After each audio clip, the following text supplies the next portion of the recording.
Assalamualaikum warahmatullahi wabarakatuh. Waalaikumsalam warahmatullahi wabarakatuh. Alhamdulillah, wassalatu wassalamu ala rasulillah Sayyidina Muhammad ibn Abdillah wa ala alihi wa sahbihi wa man walah, wa la hawla wa la quwata illa billah, amma ba'd. Ikhwani rahimakumullah, alhamdulillah malam hari ini kita bisa menjalankan program kita, yaitu Majlis Ta'lim Ribat Al-Murtadha Al-Islami.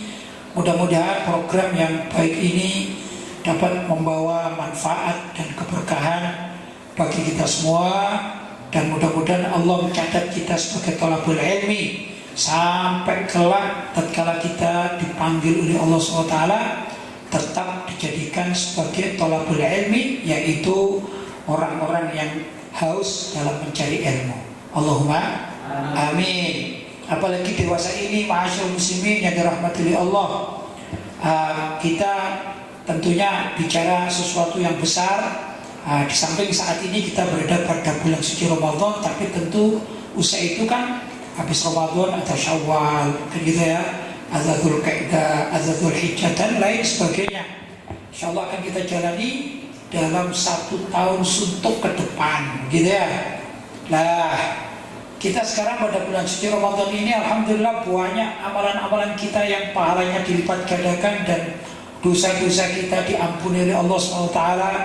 Namun kita perlu juga menjaga bagaimana aktivitas kita pada perjalanan bulan-bulan berikutnya sampai pada tahun yang akan datang. Nah, ini perlu kita jaga, terutama terhadap akidah yang kita yakini kebenarannya, yaitu akidah Ahlussunnah wal Jamaah. Karena dewasa ini akidah Ahlussunnah wal Jamaah itu tidak dikatakan perjalanannya itu baik-baik saja di tengah masyarakat, tapi mempunyai lawan-lawan akidah Ahlussunnah wal Jamaah, begitu ya. Bukan akidah Ahlussunnah wal Jamaah yang tidak baik, bukan, tapi kondisi masyarakat ini menyebabkan banyak penyelewengan. Mereka mengatasnamakan berakidah Ahlussunnah wal Jamaah Asy'ari Maturidi, bahkan ada juga yang anti Asy'ari dan anti Maturidi tapi mengaku Ahlussunnah wal Jamaah. Nah, di dalam kondisi yang demikian kita perlu waspada. Bahkan yang mengaku sebagai penganut Ahlussunnah wal Jamaah yang mengikuti Imam Asy'ari dan Imam Maturidi, itu pun masih banyak penyelewengan dari mereka, terutama yang hidup di zaman sekarang. Kadang-kadang penyelewengan itu tidak menyeberang kepada aliran lain seperti Murji'ah, ya, atau Jahmiyah, atau Wahabiyah, atau Syiah, tapi mengarah kepada sesuatu yang lain, yaitu apa? Yaitu keluar dari aturan-aturan Islam. Terutama mereka berkiblat kepada dunia Barat, yang mana di Barat itu adalah non-Muslim yang mayoritasnya, sehingga perilaku orang zaman sekarang ini sangat mengkhawatirkan. Kemarin saya lihat ada peristiwa, ya, mohon maaf, ini di agama Kristen itu ya, ada namanya Jumat Agung gitu ya. Jumat Agung itu diyakini satu peristiwa terkait dengan keyakinan mereka terhadap Yesus, gitu ya. Maka Yesus disalib menurut keyakinan mereka yang saya baca itu ada pada Jumat Agung, demikian. Dan kebetulan tahun ini kok bertepatan pada bulan Ramadan ini. Nah, itu ada orang-orang yang identitasnya Islam, identitasnya itu Islam, tapi mau memerankan, mohon maaf ya, itu Yesus yang disalib kemudian digotong begitu. Lah, pemerannya ini beragama Islam, padahal itu ajaran agama Nasrani, tapi yang memerankan beragama Islam. Bagaimana? Itulah kegaduhan akidah. Dan yang runyam lagi biasanya ini pemilik KTP atau identitas dirinya itu, ya, itu dikatakan bahwa alirannya ini Asy'ari dan Maturidi atau Ahlussunnah wal Jamaah. Jelas ini adalah pembelokan asli yang sebenarnya dari definisi Ahlussunnah wal Jamaah, juga definisi mazhab Asy'ari dan Maturidi, sehingga mereka sudah terombang-ambing mengikuti pengaruh-pengaruh dunia barat, gitu ya. Yang mana di dunia barat itu mayoritas, mohon maaf ini, sekarang ini beragama Nasrani, begitu ya.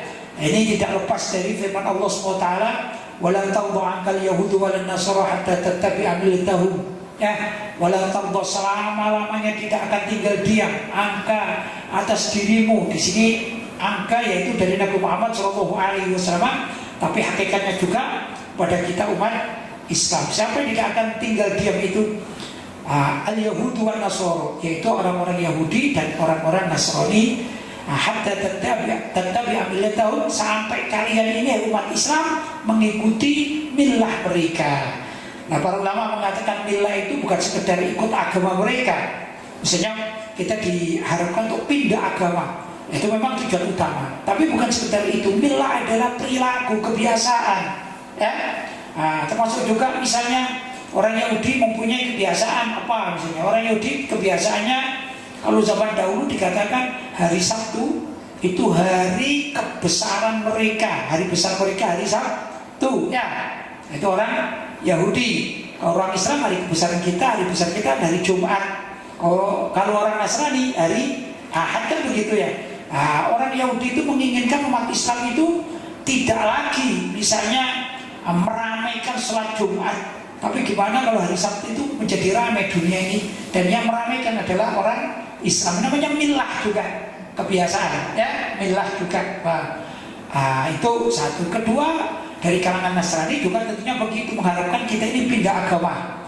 Kalaupun kita tidak pindah agama, misalnya ya mengikuti perilaku, paling tidak toleran. Seperti tadi itu ada seorang Muslim ya ikut mengangkat salibnya Yesus, gitu. Ini orangnya Muslim, identitasnya Muslim. Nah, ini namanya toleran kepada agama non Muslim. Ini yang diharapkan. Itu namanya milah.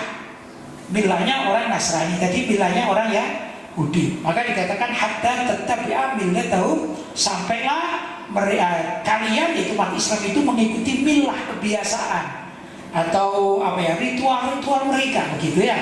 Dan ini perlu kita waspadai. Kita sebagai umat Islam janganlah mengikuti yang demikian. Kita jaga agama kita, agama Islam, dengan ritual-ritual sudah diajarkan oleh Nabi Muhammad SAW, dan juga para sahabat sudah mencontohkan, para ulama salaf mencontohkan. Jangan mengikuti atau nyebrang kepada agama-agama lain, naudzubillah min dzalik, karena itu menyebabkan kemurtadan. Karena itu agar kita tidak jadi murtad, naudzubillah min dzalik, ya, dari kemurtadan, keluar dari agama Islam, hanya mengorbankan mungkin karena toleran saja, naudzubillah min dzalik, sampai orang itu menyeberang ke agama lain atau kepada kebiasaan orang-orang lain, naudzubillah min dzalik. Untuk itu mari kita baca, kita dengarkan dalam judul Waspadai Perbuatan Murtad yang saya tulis juga pada buku Jaga Akidahmu. Ini ada juga saya tulis.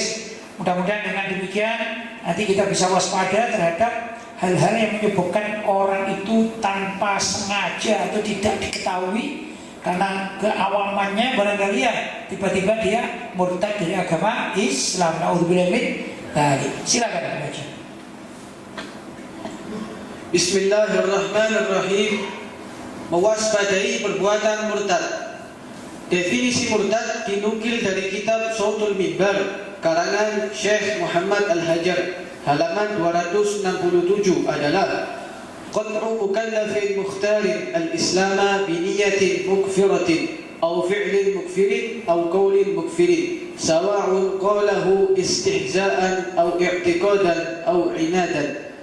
Keputusan seorang artinya keputusan seorang mukallaf atau muslim dewasa, Ya. artinya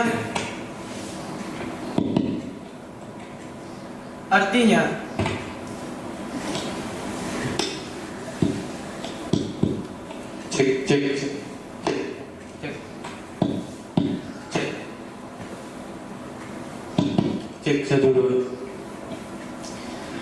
Artinya keputusan seorang mukallaf atau muslim dewasa secara sadar untuk keluar dari agama Islam dengan niat kafir, atau mengamalkan perilaku yang menyebabkan kekafiran, atau mengucapkan perkataan yang menyebabkan kekafiran, baik perkataannya itu diucapkan sebagai penghinaan atau menjadi keyakinan, maupun sengaja bertujuan menentang agama Islam. Ya, jadi yang namanya murtad itu adalah seseorang, orang ini beragama Islam, kemudian niat keluar dari agama Islam. Dengan apa? Ya dengan sadar dia, niat kafir gitu ya. Misalnya pindah agama itu satu. Kedua, mengamalkan sesuatu yang menyebabkan orang ini murtad. Misalnya sujud kepada berhala, gitu kan? Musyrik kan, otomatis dia murtad kalau dia beragama Islam. Atau mengucapkan suatu perkataan yang memang tidak boleh di dalam agama. Contoh, Tuhan kita kan satu, yaitu Allah, kan begitu ya. Kemudian orang ini mengatakan Tuhanku itu bukan sekedar Allah, tapi aku punya Tuhan yang lain, gitu ya. Ini perkataan yang menyebabkan kemurtadan. Atau tidak yakin terhadap Nabi Muhammad. Saya nggak yakin, saya ini beriman kepada Allah, tapi Nabi Muhammad, maaf saya tidak bisa meyakininya. Ini murtad kalau dia dari agama Islam ya. Demikian dan seterusnya. Mari silakan. Ada beberapa jenis kemurtadan yang sering terjadi di tengah masyarakat. Antara lain, 1. Kemurtadan akidah. Contohnya ragu tentang adanya Allah, ragu terhadap kebenaran ajaran Rasulullah Sallallahu Alaihi Wasallam, ragu terhadap kebenaran dan kemurnian atau keaslian Al-Quran Mushaf Utsmani sebagai firman Allah yang utuh dan tidak mengalami tahrif atau perubahan.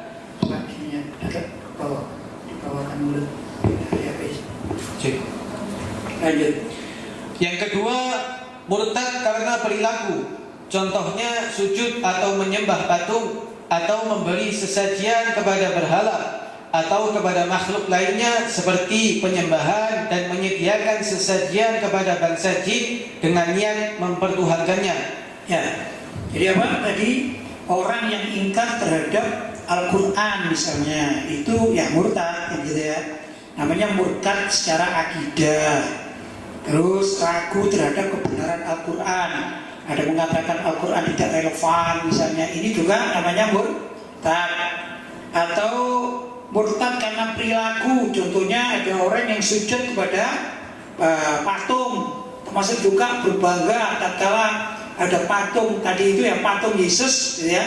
Yang itu adalah keyakinan orang non-Muslim atau orang Nasrani. Tiba-tiba ada seorang Muslim ingin ikut mengangkat, menghormati patung Yesus tersebut. Ini juga perbuatan murtad. Lanjut. Yang ketiga, murtad karena ucapan. Contohnya seseorang mengatakan bahwa agama Yahudi dan Nasrani itu lebih baik daripada agama Islam, atau mengatakan bahwa semua agama itu sama benarnya. Contoh lain, seseorang mengatakan tidak ada perbedaan antara agama yang satu dengan agama yang lain, karena semua agama itu mengajarkan kebaikan. Ini sering dilakukan ini ya.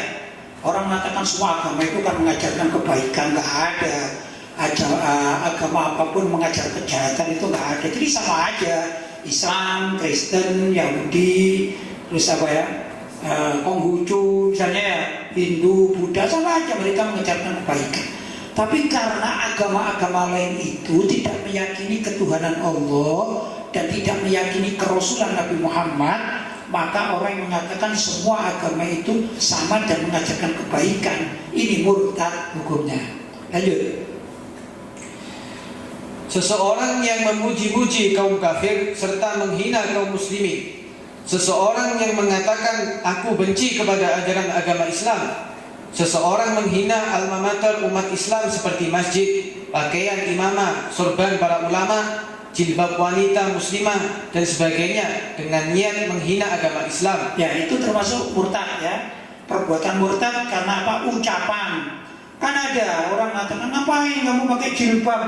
Sudah kapan? Udah laku itu zaman dahulu kala kuno, itu sudah gak usah jilbaban. Ini bisa murtad ini ya. Begitu, lanjut. Seseorang yang mengatakan di dunia ini tidak ada aliran sesat, karena setiap orang itu berhak untuk menjalani keyakinannya masing-masing. Dan seseorang yang mengatakan kalaupun Allah dan Rasulullah Sallallahu Alaihi Wasallam langsung menyuruhku berhenti melakukan ini atau itu, pasti tidak akan aku hiraukan. Nah, masa orang karena begini ya, dunia Islam itu kan sudah jelas menurut Nabi Muhammad SAW akan terpecah menjadi 73 golongan. Di antara 73 golongan itu hanya satu yang selamat, yang lain itu sesat dan masuk neraka. Itu sudah jelas dari hadis Nabi Shallallahu Alaihi Wasallam. Terus kalau ada orang bilang nggak ada di dunia ini orang beraliran sesat, itu udah ada. Semuanya ini benar. Aliran apapun selagi Islam itu benar, lain itu termasuk murtad, gitu ya, termasuk ucapan-ucapan murtad. Naudzubillah min dzalik. Atau juga misalnya ada orang melakukan kemaksiatan biasa apa saja lah, kemudian diingatkan, kamu kalau ditegur oleh Allah SWT, ditegur oleh Nabi Muhammad gimana? Dia mengatakan, aku gak peduli. Kalaupun Allah misalnya hari ini menyuruh aku berhenti untuk melakukan maksiatku ini, atau Rasulullah hadir di depanku, kemudian aku disuruh berhenti, aku tidak akan berhenti. Ada apa taat kepada Allah dan Rasulnya? Ini murtad ucapannya. Naudzubillah min dzalik. Lanjut. Yang keempat, murtad karena niat. Contohnya berharap zina, judi, mencuri, dan yang semisalnya itu halal untuknya. Contoh lain, sengaja dalam hatinya menisbatkan Allah itu adalah zalim dan jahat karena telah mengharamkan kemaksiatan tersebut di atas. Ya, jadi kalau ada orang berharap judi, pencurian yang jelas haram itu, dikatakan berharap, sudahlah, mudah-mudahan mulai besok perjudian itu halal, gitu ya. Wah, saya berharap sekali mudah-mudahan mencuri itu, kan enak mencuri itu, nggak pakai kerja, gitu ya. Dapat uang banyak, korupsi misalnya, nah itu halal. Bagi saya halal lah. Bagi orang lain terserah. Ini bisa menyebabkan kemurtadan. Naudzubillah min dzalik. Atau juga mengatakan, aku ini berbuat zalim, misalnya mencuri dan lain sebagainya. Itu kan kehendak Allah. Jadi Allah itu jahat dong kalau gitu. Aku diciptakan menjadi orang semacam itu. Kemudian menuduh Allah SWT jahat. Ini juga perbuatan murtad karena niat. Lanjut. Atau menisbatkan Allah itu diktator dan bengis karena telah mewajibkan sholat, zakat, puasa, dan haji, yang semuanya itu bertentangan dengan hak asasi manusia. Ya, orang sekarang kan lebih senang mengagungkan hak asasi manusia daripada hak asasi Tuhan atau Allah. Ya, itu bukan urusan Allah itu. Ini adalah kesepakatan kita saja sesama manusia. Allah tidak boleh ikut campur. Nah, ini murtad, perbuatan murtad. Lanjut. Yang kelima, murtad karena rasa sombong. Contohnya menyombongkan diri dengan mengatakan, aku adalah Tuhan, atau aku adalah Nabi setelah Nabi Muhammad SAW. Contoh lain, seseorang yang mengatakan, aku sudah terlalu kenyang beribadah, jadi sudah tidak perlu lagi bagiku menjalankan kewajiban agama. Ya, karena kesombongannya bisa jadi murtad. Jadi tadi itu ya, mengatakan aku ini Tuhan, ngapain aku harus beribadah? Toh aku juga Tuhan misalnya. Naudzubillah min dzalik. Ya, atau aku ini Nabi, setelah Nabi Muhammad masih ada Nabi. Aku sudah mendapatkan wahyu dari Allah, mengaku jadi Nabi. Ini juga murtad. Lanjut. Yang keenam, murtad karena kontra syariat. Kontra syariat ya. Contohnya mengatakan, aku tidak bersedia menerapkan hukum syariat Islam, tapi cukup bagiku berhukum dengan peraturan atau undang-undang negara atau sekuler. Ya, itu kontra syariat tapi dengan niat, betul-betul dengan niat. Dia mengatakan, aku sudah tidak mau lagi dengan hukum syariat karena itu tidak relevan. Aku mau menggunakan hukum negara. Dan hukum negara itu kan dibuat oleh DPR, MPR yang kita juga. Jadi kita lebih tahu dong daripada Allah SWT. Ya, Allah kan zaman kapan memberikan hukum syariat? Kan zaman Nabi Muhammad dulu, 14 abad yang lampau, sudah tidak relevan. Yang sekarang yang paling relevan misalnya adalah undang-undang dasar bikinan DPR, MPR. Kita pakai itu aja. Jadi nggak ada halal haram, nggak ada. Pokoknya itu aja. Ini murtad. Naudzubillah min dzalik. Lanjut. Yang ketujuh, murtad karena penghinaan. Contohnya seseorang yang mempunyai problem atau masalah, kemudian disodori dalil-dalil hukum Islam oleh kalangan ulama, lantas sengaja menghina dengan melemparkannya ke tempat sampah. Ya, jadi diberi nasihat dengan hukum agama tertulis, diambil tapi dilempar atau dirobek-robek. Sama juga orang yang merobek Al-Quran. Apa ini Al-Quran sudah gak relevan sudah. Ini bukan kitab suci, robek aja, bakar saja. Ini termasuk murtad kalau pelakunya umat Islam ya. Lanjut. Yang kedelapan, murtad karena penghormatan. Contohnya sujud atau menyembah kepada berhala, matahari, makhluk lembut, raja dan sebagainya. Ya, maklum ya. Kalau tadi itu yang saya ceritakan ada video yang ada orang beridentitas Islam, ternyata dia ini ikut mengangkut di patung Yesus itu, yang saya tahu begitu ya. Itu masuk juga perilaku yang bisa menyebabkan kemurtadan karena dia menghormati Tuhan selain Allah. Ta'udzubillah min dzalik. Lanjut. Yang kesembilan, murtad karena persekutuan. Contohnya ikut masuk gereja, sinagog, vihara, pura, dan tempat ibadah kaum kafir lainnya. Di saat kaum kafir itu memeriahkan kegiatan ritualnya, baik yang dilakukan di tempat ibadah mereka itu maupun di luarnya, serta membantu perilaku kekafiran. Contoh lain, seseorang yang sengaja ikut duduk dan nimbrung dengan khusyuk di saat pemuka kaum kafir itu memimpin ibadah mereka. Ya, ini persekutuan murtad ya, persekutuan syirik. Orang-orang di luar Islam itu kan menyembah Tuhan mereka kan musyrik. Kalau ada orang Islam yang bersekutu, yaitu ikut andil dalam kemusyrikan, ya sudah, orang yang mengaku Islam menjadi murtad. Ta'udzubillah min dzalik. Lanjut. Yang ke-10, murtad karena meremehkan. Contohnya sengaja meremehkan Al-Quran, hadis, ilmu syariat. Contoh lain, seseorang kan nama-nama Allah, meremehkan Rasulullah SAW, atau sengaja melempari masjid dengan kotoran manusia atau hewan. Ya, itu namanya meremehkan atau menghina ya. Masjid dilempari kotoran hewan kan gitu, sengaja dia. Itu juga menyebabkan kemurtadan. A'udzubillahi min dzalik. Jangan sampai simbol-simbol Islam itu dihina. Karena simbol-simbol Islam, maksudnya simbol-simbol Islam yang memang sudah urfan, diketahui oleh seluruh umat Islam atau dunia tahu. Ka'bah itu simbol Islam, Madinah Munawwarah simbol Islam, masjid simbol Islam, kan begitu ya. Ulama juga simbol Islam, maksudnya ulama-ulama yang betul, yang diakui ulama-ulama salaf itu diakui oleh dunia Islam. Jangan dihina. Kalau menghina mereka juga bisa menyebabkan kemurtadan. Na'udzubillah min dzalik. Lanjut. Yang ke-11, murtad karena rasa ragu. Contohnya ragu jika Nabi Muhammad SAW itu Nabi akhir zaman, dan ragu terhadap kenabian salah satu dari 25 para nabi yang wajib beriman kepadanya. Ya, maklum itu, ragu ya. Lanjut. Yang ke-12, murtad karena pengkafiran. Contohnya mengkafirkan para sahabat Nabi Muhammad SAW, seperti yang dilakukan oleh kaum Syiah Iran. Ya, bahkan bukan sekedar sahabat Nabi yang dikafirkan oleh orang-orang Syiah Imamiyah, Syiah Ja'fariyah ya, yang ada di Iran sekarang pusatnya, juga ada di Irak.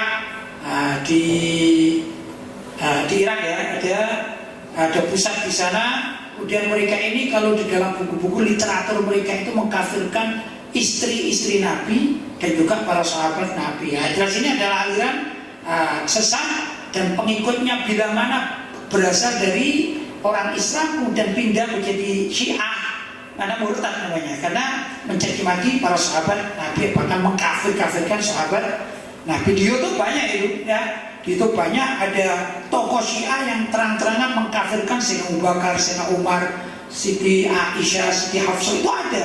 Nah, ini namanya murtad. Na'udzubillah min dzalik. Lanjut. Yang ke-13, murtad karena penghalalan. Contohnya sengaja menghalalkan hukum perjudian. Ya kan itu kan haram. Judi kan haram ya, tapi dia menghalalkan. Kalau ada orang melakukan judi, dia ditanya, kamu kok judi, nggak haram kan? Iya haram. Kok nggak bisa berhenti kamu? Ya rencana aku berhenti sih, tapi kok kayak enak gitu ya. Nah, itu berdosa. Ya, berdosa, tidak sampai murtad. Tapi ada orang kayak ikut judi, cuma dia mengatakan mulai detik ini judi itu halal, nggak ada namanya judi haram. Padahal dia tidak ikut judi, maka yang mengatakan itu murtad. Mending ikut judi tapi tidak mengatakan apa-apa, ya daripada tidak ikut apa-apa tapi menghalalkan judi, bisa murtad. Kalau yang tadi ada orang ikut judi berdosa dia, paham ya? Lanjut. Mabuk, zina, narkoba, pencurian, atau menghalalkan semacam sholat tanpa wudhu. Ya, semua perkara-perkara yang maksiat itu kalau ada orang sengaja menghalalkannya padahal hukumnya haram, maka orang tersebut murtad walaupun dia tidak melakukan hal itu. Mending gitu, mending orang itu berjudi, mabuk, berzina, narkoba, mencuri ya, tapi dia tahu kalau itu adalah hukumnya haram, maka dia kemungkinan besar akan bertobat itu ada.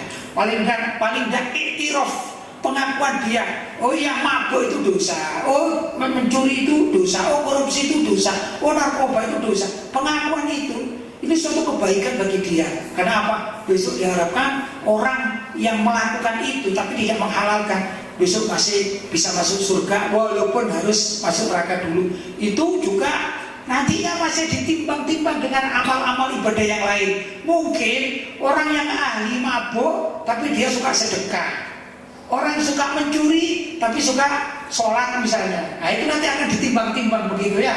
Kalau pada akhirnya pahalanya itu lebih baik, lebih banyak daripada dosa-dosanya, maka dia akan terselamatkan begitu. Lanjut. Yang ke-14, murtad karena ridho. Contohnya ridho terhadap kekafiran, semisal memperjuangkan berdirinya tempat ibadah non-muslim yang jelas-jelas dipergunakan sebagai tempat penyekutuan terhadap Allah dengan dalih rasa kemanusiaan. Ya ini banyak terjadi ya. Ada beberapa tempat yang didirikan tempat ibadah non-muslim, begitu ya. Kalau kita sebagai warga di situ mengatakan kasihan, mereka juga akan beribadah, padahal ibadahnya itu menyembah selain Allah. Maka ingat ya, yang ikut bertanda tangan bahaya ini ya. Orang Islam ikut bertanda tangan bahaya akidahnya, mengancam akidahnya. Karena apa? Dia itu ridho dengan kekufuran, bukan sekedar maksiat. Orang kan kufur, menyembah Nyai Roro Kidul misalnya, menyembah apa saja, menyembah banteng misalnya, menyembah Tuhan selain Allah misalnya, menyembah berhala misalnya, kan musyrik kan ya. Terus ada orang Islam yang suka-suka, itu kan kesenian bagus itu ya, kita kasih aja lah izin biar apa, jalan juga, kita umat Islam juga jalan kok. Dia itu, ini bisa murtad nih, naudzubillah min dzalik. Lanjut. Contoh lain, seseorang yang ikut mensukseskan perayaan ritual kaum kafir atau memperlambat respon terhadap seseorang yang minta dituntun membaca syahadat karena ingin masuk Islam dengan jawaban, cobalah dipikir-pikir dahulu saja kalau akan masuk Islam. Kalau sudah mantap, bolehlah datang kemari. Nah ini perkataan yang berat ini ya. Jadi kalau ada orang yang ikut merayakan ritual agama lain, ini murtad. Ada orang Islam mengikuti perayaan ritual agama lain, ya, mengikuti, maka ini murtad. Atau ada orang gini, didatangi sama orang lain, orang non-muslim, Pak, saya kepingin masuk Islam. Mestinya wajib saat itu untuk dituntut bersyahadat, itu aja. Ayo ikut sama saya, asyhadu an la ilaha illallah wa asyhadu anna Muhammadar Rasulullah. Aku berjanji tiada Tuhan selain Allah dan Nabi Muhammad adalah utusan Allah. Selesai misalnya. Adapun yang lain-lain itu ya, wa anna Isa abduhu. Adapun Nabi Isa adalah hamba Allah, gitu ya. Dan lain sebagainya itu tambahan. Tapi kalimat menuntut asyhadu an la ilaha illallah wa asyhadu anna Muhammadar Rasulullah itu sudah cukup untuk menuntut seseorang menjadi muslim atau mu'allaf. Nah, ada orang yang didatangi, orang pilih jadi muslim, dia biar dituntun gitu. Dia mengatakan, nanti saja lah, kamu pikir dulu, kamu tanya sama kawan-kawanmu dulu, ya. Nanti kalau kamu sudah mantap, baru saya Islamkan. Ini naudzubillah sama dengan orang tersebut meridhoi kekafiran orang yang akan masuk Islam tadi. Jadi dia seakan-akan menunda orang yang akan menyembah Allah. Ini bisa murtad. Naudzubillah min dzalik. Lanjut. Yang ke-15, murtad karena pemberian julukan. Contohnya menjuluki seseorang yang ahli mabuk atau narkoba dengan mengatakan, dia itu adalah malaikat penolong dan panutan kita. Ya, ini naudzubillah min dzalik. Orang sudah jelas diketahui oleh masyarakat maksiatnya jelas sekali ya. Misalnya dia mabuk atau tukang adu ayam judi gitu. Dia mengatakan ini tokoh ini, kita perlu panutan dia ini, kita perlu mencontoh lah orang tersebut. Ini bisa murtad ucapan begitu. Lanjut. Atau menjuluki seorang tokoh kafir dengan mengatakan, orang ini ibarat Tuhan bagi kita. Ya, orang kafir dijuluki julukan Islam, memang sudah masyhur, termasuk ini Tuhan kita, naudzubillah min dzalik. Ada orang kafir, nah ini nabi kita ini, naudzubillah min dzalik, itu bisa murtad. Ini orang kafir ya, dicari kita, ini termasuk wali kita ini. Wali itu adalah kekasih Allah ya. Ini Sunan Kali apa gitu misalnya, kan ada sekarang ya. Nah ini ternyata dikasih julukan ini orang kafir, maka yang menjuluki ini bisa murtad. Naudzubillah min dzalik. Lanjut. Yang ke-16, murtad karena kebodohan. Contohnya melakukan bacaan Al-Quran dengan menyerupai nada lagu khas gereja, pura atau lagu-lagu ritual kaum kafir lainnya. Hingga tampak tidak ada perbedaan antara membaca kitab suci Al-Quran dengan kitab agama-agama non-Islam. Nah ini sering dilakukan oleh orang-orang sekarang ya, karena atas nama kesenian, atas nama persaudaraan, akhirnya baca Al-Quran dengan nada-nada yang khas milik orang kafir, disumpah-sumpahkan atau bahkan dikolaborasikan bersama-sama. Ini bisa murtad, ini perbuatan murtad, termasuk penghinaan kepada Al-Quran itu sendiri. Demikian juga misalnya azan kan khas milik umat Islam, kemudian dilakukan dengan kidung gereja misalnya lagunya, atau di orang sedang azan dipakai sinterklas misalnya biar agak kesurupan. Ini bisa murtad. Naudzubillah min dzalik. Lanjut. Contoh lain, seseorang yang sengaja memajang alma mater khusus milik agama non-Islam seperti salib, patung Buddha atau patung yang dituhankan oleh non-Muslim, baik di rumahnya, di masjid maupun di tempat ibadah dan majelis milik umat Islam. Ya, termasuk juga menyebabkan kemurtadan. Kalau ada alma mater orang non-Muslim, memang asli alma mater logonya, seperti yang gampang itu salib, kalung salib itu kan alma mater asli orang Nasrani. Kalau ada orang Islam berkalung salib itu murtad.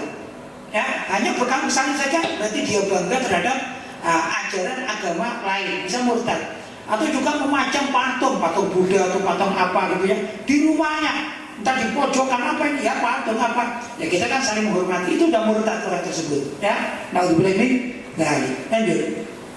Batasan ringkas tentang perilaku kemurtadan di atas adalah sekelumit dari aturan syariat Islam yang wajib diperhatikan oleh umat agar tidak terjerumus dalam kemurtadan yang menyebabkan kerugian akhirat bagi pelakunya. Ya, jadi tadi itu sekedar sebenarnya masih banyak ya, contoh-contoh masih banyak, tapi itu dianggap sudah cukup ya sebagai kewaspadaan kita. Setelah kita tahu batasan-batasan itu agar kita tidak menerjang batasan-batasan tersebut, itu maksudnya. Adapun kalau contoh-contoh di dunia ini masih banyak sekali hal-hal yang menyebabkan kemurtadan. Banyak juga orang yang murtad karena ketidaktahuan, tapi banyak juga orang yang murtad karena kesengajaan, karena kesombongan. Ya, aku loh begini, aku lebih hebat daripada kalian. Kalian yang beragama Islam kok kuno gitu ya. Agama Islam kan ini kolot. Nah, ini kalau saya sudah pergaulan sudah banyak.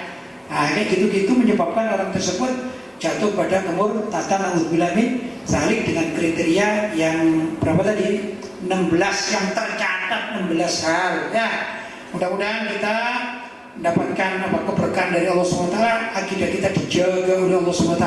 Jangan sampai kita ini meninggal dunia dalam keadaan kafir. Naudzubillah min dzalik ya. Tapi hendaklah kita senantiasa menjaga fala tamutunna illa wa antum muslimun. Janganlah kalian itu mati kecuali kalian dalam keadaan muslim, maksudnya akidahnya benar, tidak bengkok, tidak melenceng, tidak murtad. Naudzubillah min dzalik. Mudah-mudahan kita bisa diberi oleh Allah SWT penjagaan akidah yang benar-benar kuat. Allahumma amin. Masih ada? Sudah cukup? Baik, berikutnya adalah sesi tanya jawab. Persilakan kalau sudah ada yang bertanya. Alhamdulillah Pak Kiai, pertanyaan sudah sampai kepada kami. Baik. Langsung saja saya bacakan pertanyaan yang pertama. Assalamualaikum warahmatullahi wabarakatuh. Waalaikumsalam warahmatullahi wabarakatuh. Pak Kiai, saya dari Jakarta ingin bertanya. Hukum puasa tiap hari untuk kesehatan apa diperbolehkan? ada orang yang ingin sehat, mungkin dianjurkan oleh dokter ya, agar dia ini puasa dan puasanya tiap hari. Boleh atau boleh? Sebenarnya sih puasa itu boleh ya. Ada tapinya. Di saat hari-hari haram yang nggak boleh berpuasa. Contohnya hari raya nggak boleh berpuasa. Hari Idul Fitri nggak boleh berpuasa. Atau di hari raya Idul Adha ditambah ayam tasyrik, hari-hari tasyrik ya. Itu juga tidak boleh. Nah, tapi kalau selain itu boleh saja berpuasa. Tapi tidak baik orang itu puasa setahun suntuk, puasa itu kurang baik. Namanya ayam shaumud dahar, puasa dahar. Bahkan puasa dahar itu kalau dia lakukan terus tanpa berhenti itu sampai gak bagus dan bahkan dikatakan batal itu. Tak boleh. Karena apa? Nanti dia akan terjang pada saat Idul Fitri dia akan puasa. Haram justru. Ya. Nah, Nabi pernah ditanya seperti itu. Kemudian Nabi mengajarkan satu puasa yang terbagus, yaitu apa? Puasa Daud namanya. Apa itu puasa Daud? Puasanya Nabi Daud. Ini paling afdalnya puasa sunnah. Tidak ada lainnya kecuali puasa Daud. Apa itu puasa Daud? Yaitu orang yang sehari puasa, sehari berbuka. Sehari puasa, sehari berbuka. Maksudnya berbuka itu tidak puasa. Ya. Jadi misalnya saya gambarkan, kita dimulai hari Jumat misalnya. Hari Jumat dia puasa, hari Sabtu dia tidak puasa, hari Ahad dia puasa, hari Senin dia tidak puasa, Selasa puasa, Rabu tidak puasa, Kamis puasa, Jumat berikutnya tidak puasa. Ya, tadi yang pertama kan Jumat puasa ya. Jadi hari Jumat pun berseling-seling itu karena dia menerapkan puasa Daud. Nanti begitu masuk Ramadan, dia puasa berapa? Sebulan tuh karena itu kewajiban. Kalau tadi kan puasa sunnah, ya, sudah. Nah kalau sudah masuk tanggal apa? 1 Syawal, maka dia wajib tidak berpuasa. Gak boleh dia puasa, haram kata ya. Demikian juga kemudian dia puasa tidak puasa, puasa tidak puasa sampai Idul Adha. Idul Adha dia wajib tidak puasa. Yaitu walaupun kemarinnya kebetulan 1 hari sebelum Idul Adha dia pas gilirannya puasa, tidak puasa, maka begitu Idul Adha haram dia berpuasa. Demikian juga hari-hari tasyrik ya, sampai hari 13 bulan Dzulqa'dah itu haram dia berpuasa. Begitu. Nanti setelah itu baru dia berpuasa, tidak lagi berpuasa lagi. Itu adalah shaumud Daud, adalah puasa sunnah yang paling bagus dan akan menyebabkan sehat. Itu mending menurut saya. Kalau dia ingin daripada setiap hari puasa, mending menjalankan puasa Daud karena itu anjuran dari Nabi Muhammad SAW. Jelas ya? Baik, siapa? Pertanyaan selanjutnya, Assalamualaikum warahmatullahi wabarakatuh. Waalaikumsalam warahmatullahi wabarakatuh. Mau tanya Pak Kiai, apa benar ada kolam di depan rumah? Ada apa? Kolam. Kolam. Oh, kolam ikan gitu ya. Kolam. Baik. Apa benar ada kolam di depan rumah atau akuarium di dalam rumah itu tidak baik buat rumah tangga dan menjadi tempat tinggalnya jin? Mohon pencerahannya Pak Kiai dan beserta dalilnya. Di rumah suami saya punya beberapa akuarium, soalnya di rumah suami saya punya beberapa akuarium soalnya, dan juga tempat tuyul suka mandi-mandi katanya Pak Kiai. Apa? Tempat apa? Tempat tuyul. Tuyul. Oh, tuyul. Ya, suka mandi-mandi. Berenang gitu ya. Ya, itu menurut saya sih khurafat. Menurut saya itu cuma mitos. Kalau ada kolam atau ada akuarium di luar rumah atau di halaman atau gini ya, kemudian di situ ada tuyul yang suka berenang-renang gitu ya, itu mitos, mitos, cerita fiktif, tidak ada buktinya.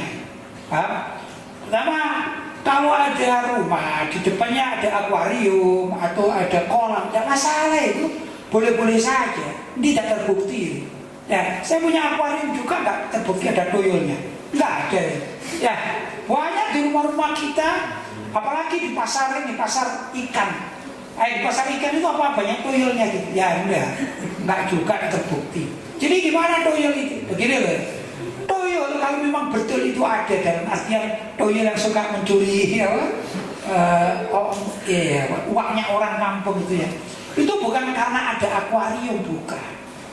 Mungkin kemungkinan besar karena di kampung itu ada yang memelihara toyol, bukan karena toyolnya suka di kolam-kolam ikan, tidak begitu. Kalau di kampung itu nggak ada yang pelihara toyol, ya nggak ada. Paling anaknya yang suka mandi di situ ya. Jadi nggak terbukti itu khurafat ya, khayalan semata itu ya. Dalilnya yang ada dalilnya, ini urusan-urusan biasa, bukan. Jadi kalau saya mengatakan tidak benar, asumsi mengatakan kalau kita ada akuarium, termasuk juga di depan di depan rumah atau di dalam rumah, kemudian di situ tempatnya toyol berpesta pora, itu tidak terbukti ya. Jadi ya diabaikan saja lah, nggak perlu meyakini yang gitu-gitu ya. Karena di tempat-tempat kita masyarakat ini banyak penggemar ikan, baik terus di rumahnya atau di depan rumah, banyak kan, biasa-biasa saja. Nggak pernah ada laporan orang seperti itu kehilangan uang karena dituyuli gitu ya. Tapi kalau ada maling ya mungkin ya. Jadi kalau misalnya ada kejadian pertuyulan di suatu kampung, sekali lagi bukan karena faktor di kampung itu ada kolam renang, bukan. Tapi ada faktor di situ ada yang memelihara toyol untuk pesugihan. Apakah ada? Memang ada. Ya memang ada, untuk pesugihan itu memang ada. Tapi bagaimana? Wallahu a'lam. Saya tidak pernah ketemu toyol, yang mudah-mudahan tidak pernah ketemu toyol ya. Tapi di film-film ada toyol dan bakyul gitu kan. Ya mungkin itu yang ada ya. Tapi kalau betul-betul saya tidak pernah kejadian seperti itu, juga tidak menginginkan ada pertuyulan di tempat saya, tidak kepingin ya. Jadi alhamdulillah selamat selama ini, selama hidup saya tidak pernah berjumpa toyol, walaupun saya suka pelihara macam-macam ya. Saya ini orang yang suka pelihara hewan yang bergantian macam-macam ya. Pernah juga burung, saya senang burung ya, burung kicau gitu ya. Masuk juga ada kucing, saya suka kucing. Mau juga ikan, saya suka ikan. Itu ada punya kura-kura juga. Pernah juga macam-macam ya. Saya punya berang-berang juga pernah. Musang juga pernah ya. Apalagi ya, iguana juga pernah saya pelihara. Kemudian tupai saya pernah pelihara juga. Pokoknya saya suka memang pelihara ikan, hewan itu. Saya penyuka binatang. Ya nggak pernah ketemu toyol gitu ya. Alhamdulillah. Dan mudah-mudahan tidak akan ketemu toyol gitu ya. Nah itulah. Jadi sekali lagi saya mengingkari itu kalau ada kolam ikan atau akuarium ternyata dipergunakan untuk mandinya toyol, saya mengingkari. Tidak benar ya. Jelas? Masih ada? Sudah selesai. Alhamdulillah malam hari ini kita sudah membahas beberapa tema yang mudah-mudahan ada manfaatnya, dan mudah-mudahan kita bisa menjaga akidah kita, jangan sampai kita murtad. Alhamdulillah. Dari yang kedua, mudah-mudahan kita juga tidak diganggu toyol ya. Dan juga hantu-hantu dan lain sebagainya. Itu ya itulah. Kalau kita rajin membaca zikir, kita sholat juga, doa kepada Allah, alhamdulillah kita punya wirid-wirid gitu ya, yang rutinan, insya Allah kita tidak akan diganggu toyol dan CS-nya gitu ya, dan kawan-kawannya gitu ya. Mudah-mudahan kita aman, keluarga kita dari gangguan-gangguan yang tidak menyenangkan seperti itu. Allahumma amin. Barangkali itu yang dapat saya sampaikan. Azama aqulu lakum wal afu minkum. Wassalamualaikum warahmatullahi wabarakatuh. Waalaikumsalam warahmatullahi wabarakatuh.